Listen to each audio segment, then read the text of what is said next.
Eh, Abantu bashaka kubaka rero ubu ngubu tugiye kuganira, mbagezeho igitekerezo cy'urukundo. Ariko niba ushaka kubaka ariko kandi ukaba usenga, ngaho kora subscribe kugira ngo igihe cyose tuzabane kandi mujye mwandika menye icyo ngomba kubagezaho, inama twajya kugira ngo dukomeze kunga ubumwe mu kubaka, haba mu buryo bw'abubatsi ingo, haba mu buryo bw'abashaka kubaka mu bijyanye n'ubuzima bw'abihayimana, cyangwa se abashaka kubaka ibindi bintu bitandukanye bishobora kujya bibafasha mu buzima bwa buri munsi. Uyu munsi rero nifuje kubagezaho ibitekerezo bibiri. Igitekerezo cya mbere ni icy'umugabo wari ufite igikomere ariko azana umugore, ni ukuvuga afite ibikomere ku mubiri. Amaze kumuzana, ahageze umugore n'umugabo babana neza, ariko Imana ikaba yarabasezeranyije. Irabasezeranya irababwira iti nimwabana nzajya mbaha buri gihe ikintu kandi kibashimishije.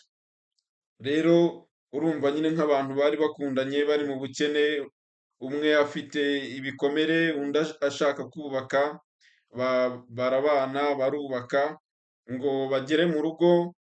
Ku mwaka wa mbere Imana ibaha inzu, ku mwaka wa kabiri Imana ibaha imodoka, ku mwaka wa gatatu Imana ibaha amakamyo, ibaha abana, baratunga baratunganirwa. Ariko kubera ko batagize igihe cyo kumenyana, wa mugabo atangira kubwira umugore we ati rero umugore wanjye dore dufite byose, ariko iyo tujyanye mu modoka wicaye imbere ntabwo numva nishimye, ntabwo uri ku rwego rwanjye, ntabwo tugikeneye kuba turi kumwe, ahubwo urebe mu bintu byose dutunze icyo urabona kikunyuze kandi ukunze ushaka umbwire nkiguhe, ariko umvire mu buzima.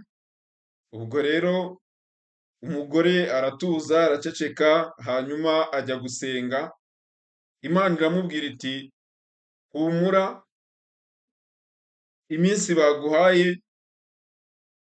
ine baguhaye izagera wabonye igisubizo kandi uzarwubaka ntawe uzigera ujya.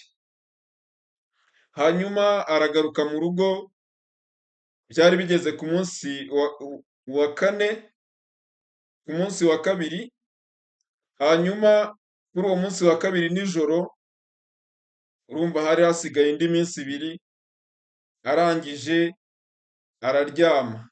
Ariko bigeze mu ijoro, umugabo avuza ihoni ku gipangu. Amaze kuvuza ihoni, umukozi wari aho arakingura, umugabo ntiyinjira. Ariko umugore hashize akanya aravuga ati se ko numvishe umugabo avuza ihoni akaba atagera hano mu buriri, byagenze bite? Hanyuma umugore arasohoka ajya kureba ko umugabo yaba byibura yageze muri parikingi, ariko asanga ntiyahageze. Abajije umukozi aramubwira ati nakinguye ariko sinzi, aracyari hanze ntabwo arinjira ndacyategereje. Umugore abwira umukozi ati kinga. Arangije umugore ajya mu modoka kubera ko nawe yari azi imodoka, arangije aterura umugabo neza kubera ko yari yaje yasinze, amushyira mu mwanya w'abagenzi. Hanyuma umugore afata ya modoka arayatsa, arayitwara ayijyana iwabo mu rugo.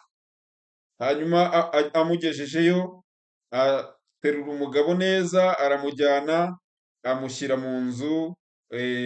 mu nzu kwa mama we, bararyama. Ariko ngo bigere nka saa kumi z'ijoro za mu gitondo, umugabo arakanguka abaza umugore we ati aha turi ni hehe? Umugore aramubwira ati rero wambwiye ko mu byo utunze mpitamo kimwe kandi uzakimpa, hanyuma nkabona kugenda, nararebye nsanga ibyo byose nta na kimwe kikuruta, nakuzanye rero tuzabana, nakuzanye hano mu rugo, bafite ibyo kudutunga ababyeyi banjye, humura wigira ikibazo, ni we nahisemo muri biriya bintu byose. Ariko umugabo aravuga ati se biracyashoboka ko dushobora kuva aha hantu, birashoboka ko hari ukuntu wabigenza mu bwenge bwawe nkava aha hantu ntibaze kuhansanga. Umugore aramubwira ati tuza nibabyuka ndababwira uko bimeze tuzahabana. Umugabo aramubwira ati rwose pe tuzabana ariko mbabarira mu bushobozi bwawe ukore uko ushoboye umvane aha hantu tujye mu rugo rwose tuzabana sinjye wahera. Igitekerezo cya kabiri rero cyanjye ni igitekerezo nanone cy'urukundo kivuga umusore. Umusore yari afite abakobwa babiri beza cyane kandi akunda bingana. Nta nenge kandi bose bari bafite, rwose yumvaga abo bakobwa bamukunda bihagije. Umuhungu nawe akabakunda kimwe, bikamugora rero guhitamo. Arangije yegera umusaza w'inararibonye, dore ko ngo agasozi katagira umukuru gacika. Aramubwira ati rero umusaza, mfite abakobwa babiri bankunda kandi nanjye nkunda cyane, rwose nabuze amahitamo, nabuze ubwahitamo uwo najyana. Umusaza aramubwira ati rero umva mwana wanjye, nkubwire mfite inararibonye, bariya bakobwa bose siko bagukunda, buriya harimo ugukunda, harimo n'utagukunda ukunda utwawe. Aramubwira ati ariko kugira ngo umenye ugukunda muri bo, genda ubwire abo bakobwa bashaka ibikapu rwose byiza binini kandi bikomeye, ubabwire uti muze tugende, mfite amangazini manini kandi yuzuye ibintu, naraye yewe maze no kurangura ibintu, amangazini yanjye yuruzuye, maze ibyo bikapu byanyu nimwamara kubibona mubizane tugende, buri muntu atore icyo akeneye kandi gishobora kumugirira akamaro. Hanyuma ngo bagere muri ya mangazini, umusore arabakira arabishimira, arangije arababwira ati rero mwisanzure, buri muntu rwose afate ibyo yumva bimunyuze akeneye. Uwakundaga ibintu yari yaraye Rwantamba ashaka ivarisi ikomeye kandi ifite ibyumba byinshi, ariko uwa kabiri ntacyo yazanye. Umuhungu arabakira agira gute, ariko umukobwa wa kabiri we yari aho yirebera umuhungu, nta kindi kintu na kimwe bimubwiye. Wa wundi w'igikapu wazanye ivarisi nziza imeze neza, anyarukirayo vuba, ibyo yari yabonye byose yari yamaze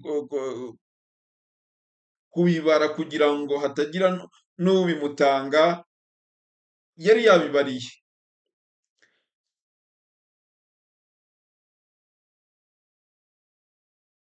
Yakira mugenzi we ati ahasigaye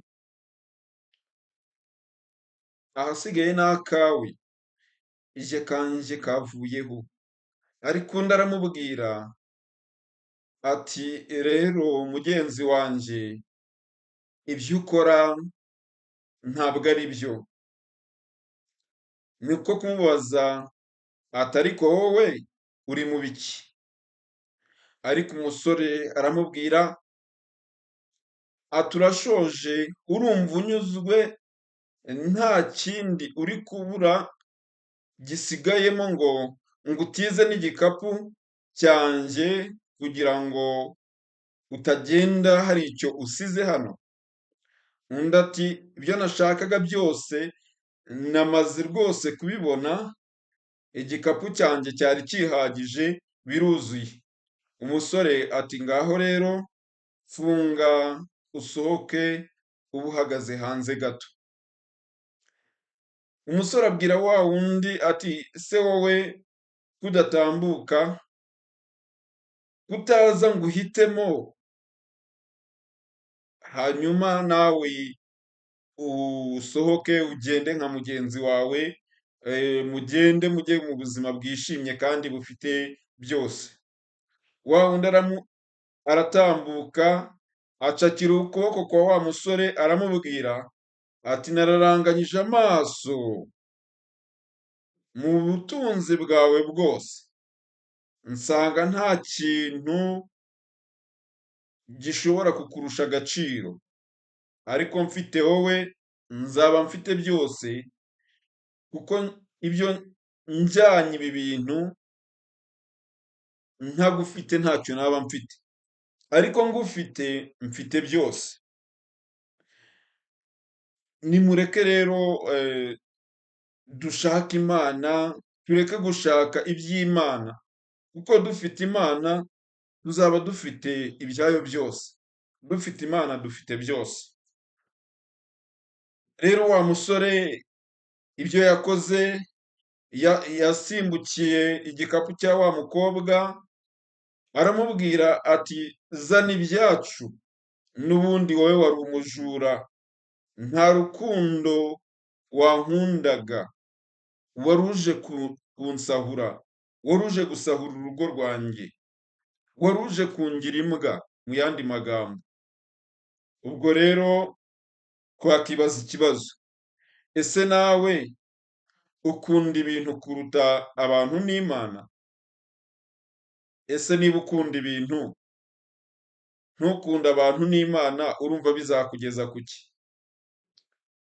Twihatire rero gukunda Imana n'abantu, kuko ufite abantu, burya mu kinyarwanda baca umugani mu kinyarwanda ngo ahari abantu ntihabura ibintu. Ufite abantu aba afite ibintu, ariko ufite ibintu akabura abantu, na bya bintu arabibura. Rero no mu bihaye Imana bafite siroga nziza igira iti gusiga byose ugasanga byose. Iyo uwihaye Imana rero asize ibintu, cyangwa se umusore, inkumi isize ababyeyi, igasiga uwo bakabaye barushinga, cyangwa se uwo bari kuzarushingana, umuhamagaro w'abiyeguriye, w'abashinze ingo, agasiga amafaranga, agasiga akazi, agasiga ibyo ari byo byose byamuzirikaga, akajya mu bundi buzima, aba asize byose, ariko aba asanze byose, kuko Imana nta kidafite.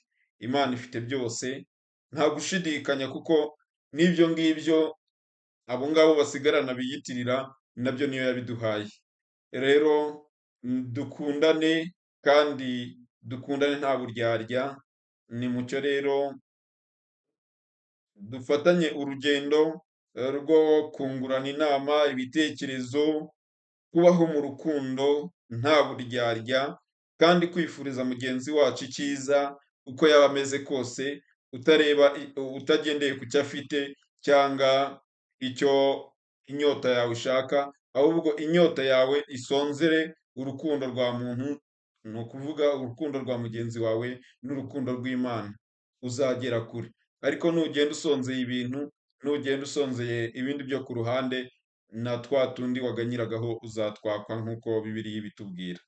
Murakoze rero, mukomeze mukore subscribe, muduhe comment, tumenye icyo mudutekerezaho, musharinga abandi kugira ngo nabo nyine bagire icyo batubwira, batwungura inama,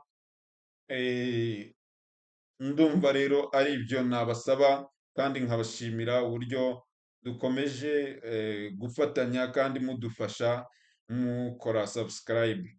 Uwakenera nimero zanjye nitwa Constantin Manishimwe, nimero zanjye ni 0786 538 539. Ndazisubiramo, nimero zanjye nshyizeho kode y'u Rwanda ni 250 76 538 539.